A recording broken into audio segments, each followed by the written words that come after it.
We're here with Jerry Ortiz Pino, and we're asking him about the budget today.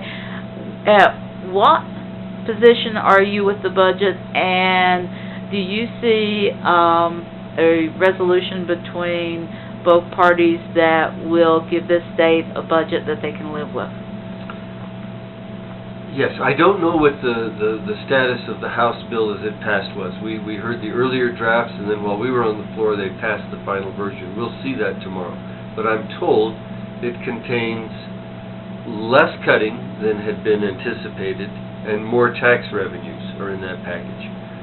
We've known all along that the gap between the anticipated revenues and the projected spending, just bare necessity, after making cuts in everything, teacher salaries, state employee salaries, 2% cuts in all of those, and then some additional cuts in other departments, not counting the schools, that gap was still about $350 million.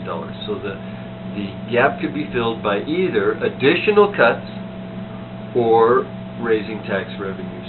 I have been one of those that favored raising revenues, not even to the 350 mark, which would have kept the cuts from becoming more extensive, but trying to restore some of those programs and avoid the cuts at all for salaries. And that would have required us to get up to $500 million in new taxes. So we're talking about the difference between a $5.1 billion budget and a $5.6 billion budget. They've cut the spending down to 5.4, raised $300 million of taxes, so we have a $5.4 billion budget. I would have liked to have seen it back more closely aligned at 5.6. That's what I would have liked. What do we do from here is the Senate now, my idea is we need to resist changing it. I don't like the taxes that they chose to raise the revenue with, because they're regressive taxes.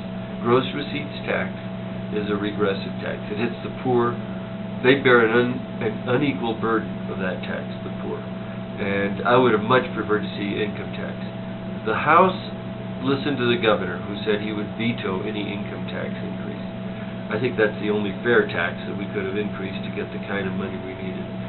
If you rule that out the way the House did, then it becomes very difficult to get anything that isn't regressive in.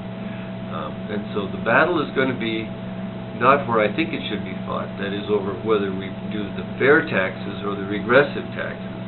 But the battle, I think, is going to be waged over whether we include any taxes at all, because there are elements, our chairman of my finance committee, Senator John Arthur Smith, who feels that we haven't cut deeply enough, that $300 million gap ought to be breached or filled in more by cutting than by raising taxes.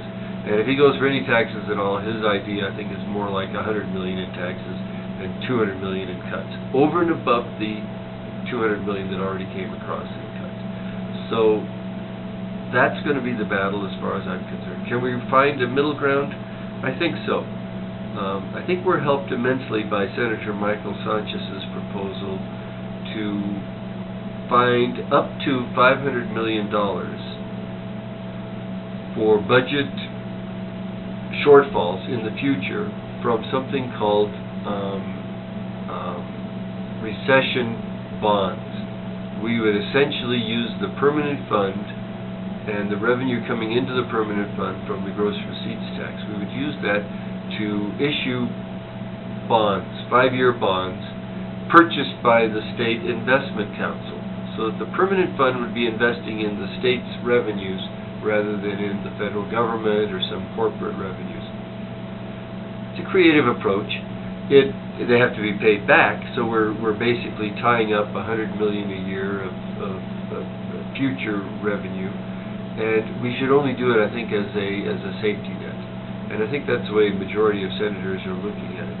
That gives us a little more flexibility. We don't have to the penny, try to find revenue sources this year, because even if we get close and we have this safety net there, we can get by without having to come back into special session and do more cuts. Bottom line, it's going to be a very tight budget. People who don't want taxes are going to dislike what we do. People who don't want any cuts are going to dislike what we do, because we're going to do a little of both.